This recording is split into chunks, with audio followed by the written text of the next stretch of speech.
Hello, hello. It's Marc from CASE-MCQ, the Center for Access to Services in English, Mauricie, Centre du Québec.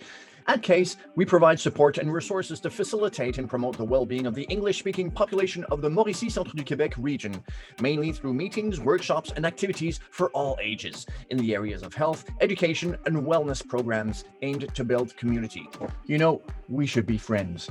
Go click and like and follow us on Facebook, and you can go onto our internet site, our website, CASEMCQ.com. There you'll find tons of information. You know me, I'm curious about pretty much everything, but specifically about the healthcare system. And I've been trying to meet up with someone that works directly with the CIUSS, with the healthcare system. And through my contacts, I got a meeting with Annie Lavigne, who works directly at the CIUSS. Let's go and meet her right now. Hello, Annie Lavigne. All right. We've been trying to reach and talk to each other for about 2 months now. And I guess like the busy schedule and having everything have to be officialized. You know what? Just to be sure, because I know your time is very precious, I put down tons of questions on paper just to be sure to get through all of this. First of all, how are you doing today? I'm doing fine. Thank you for having me. Finally. It's an honor. It's an honor. Let's do this right. So, who is Annie Lavigne? Well, I'm a mom of two with two children, 12 and 9, a boy and a girl. I've been also married for 11 years this year, so living a happy life. Oh, good. Well, you seem happy. You've got good energy coming out of you. Yes. And you work with the healthcare system, am I right? Exactly. I work at the CIUSSS Mauricie et Centre du Québec. I'm a professional working with the president and executive director. And 2 of my principal responsibilities are the board of directors. I work with them. And also I'm responsible for all the linguistic accessibility in our establishment, including English-speaking community. So you're a good contact for us, for CASE. Absolutely. Thank you for You're being talking there. to the right person. All right. Have you seen changes? How many years have you been working with the CIUSS? We're on our 4th year. 4th? Yeah. Have you seen changes in the last 4 years, linguistically, I mean? Exactly. Yes, we've seen changes, absolutely. And if I'm specifically talking about the English-speaking community, I have a few examples, and it's evolving every year. We now have an English page on our website, so very exciting. You have different information, vaccination, how to find a doctor. This year we added general information on COVID-19. We also have for 3 years now English courses that are available for our professional staff to improve their English and intervene with English-speaking a person. So that's a partnership that we have with McGill University. Every year there's more and more documents that are translated in English. This year, for example, we really worked hard with the public health department regarding COVID. So for general information or specifically for schools, parents, etc. We also have a regional committee that's been in place for 2 years now. The members are from the English-speaking community. It's a really strong committee. The committee is involved with every decision-making that we make regarding actions that we put in place for the English-speaking community and improve the services that we offer. The regional committee, you say it's called? Yeah. It oversees to be sure that the English community is well served? Exactly. And every year we have a plan of action, see what we want to put in place. So yeah, I work really closely with them. Yeah. Good. It's more like a friendship instead of butting heads together. It's a really good, solid working relationship. Exactly. Oh, yeah. Oh, good. Yeah. Annie, I'm thinking if someone doesn't feel too good, what are the different steps for them to try and get help? There are a few options. Of course, if it's an emergency, 911. Or you can go to the emergency room. However, if you're just preoccupied with a health situation, you could call the 811 line, and you'll be able to speak to some English-speaking professional. You have to choose the option. Who answers when you call 811? Social worker or a nurse. You have to choose depending on your situation. If it's more of a social situation, they will ask you to pick the social worker. If it's more of a health or physical health situation, you'll talk to a nurse. Exactly. and you'll be able to choose to speak to an English-speaking professional. Okay. So that's one of the options. You could also call your local pharmacy. You know, your pharmacist could help you. You could also call your general practitioner.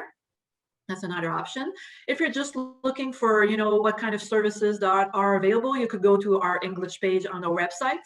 Different information, like I said, different services, mental health, vaccination, kids. And you could also reach out to the Center for Access to Services in English, CASE. Exactly. We work really closely with them, and they can help you navigate, you know, our system and, you know, put you in the right direction. Thank you for the plug. Yes. It's important, really CASE important. We have a really good, strong working relationship with CASE. Yeah. I do think so. I arrived with CASE and it was already up and running. Yep. It is considered as a young organization, but it's for everyone from the English community to have the same quality services as the French speaking community, being in a bilingual country as we are. Yeah. And a bit more surrounded by French speaking people in the Mauricie, Centre du Québec. So that's the reality. Yeah. I understand that the hassle and the reality, but let's make it better and better by little steps. We'll get there. Exactly. And speaking of that, I'm thinking of a friend. She's a bit elderly and she's very nice, but a bit shy. Would you have some wise words to tell her? If she's like, oh, I don't want to disturb anyone. She's a sweetie pie, you know. She doesn't want to disturb anyone, but she doesn't feel too good. What would you tell her? There again, there are a few options that I would suggest. Again, she could reach out to CASE and ask for support to really navigate whatever the situation she's living. You know, CASE have the tools, they have the resources to help her find the right way or the right person to talk to. And like I said, we have a really strong work relationship. CASE can reach me, talk about the situation with confidentiality, of course, but, you know, tell me, you know, where can she go?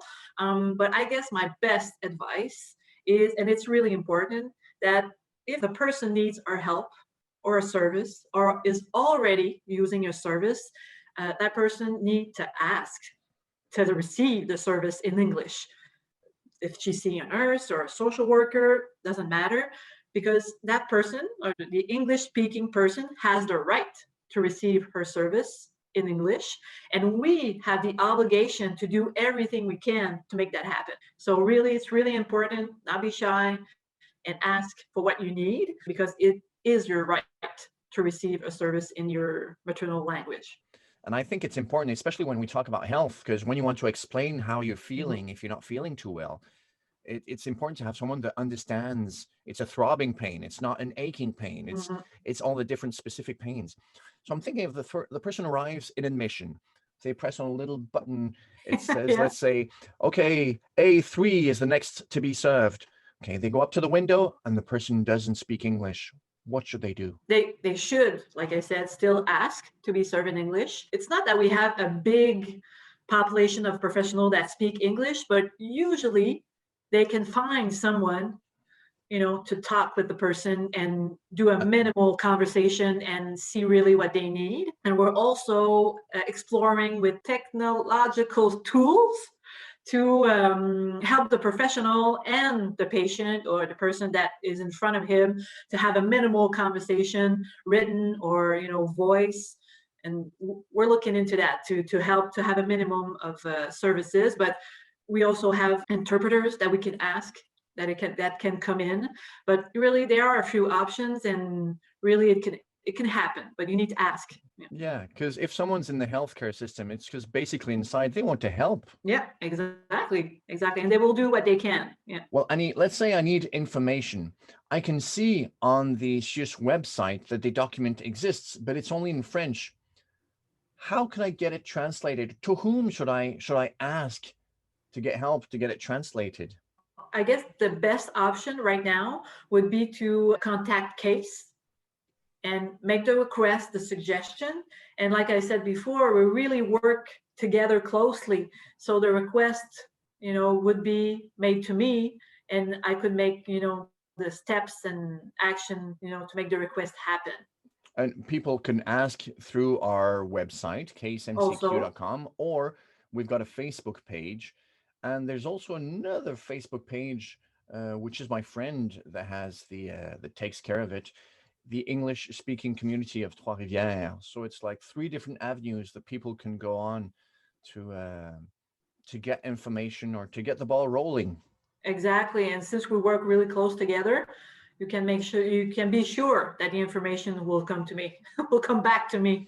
Yeah. Wow. We talked about the regional committee. You talked about translation. You talked about, people really wanting to help the English community. People are usually quick to critic and say, oh, the health system is big and heavy and this and that. Well, you're really reassuring people right now.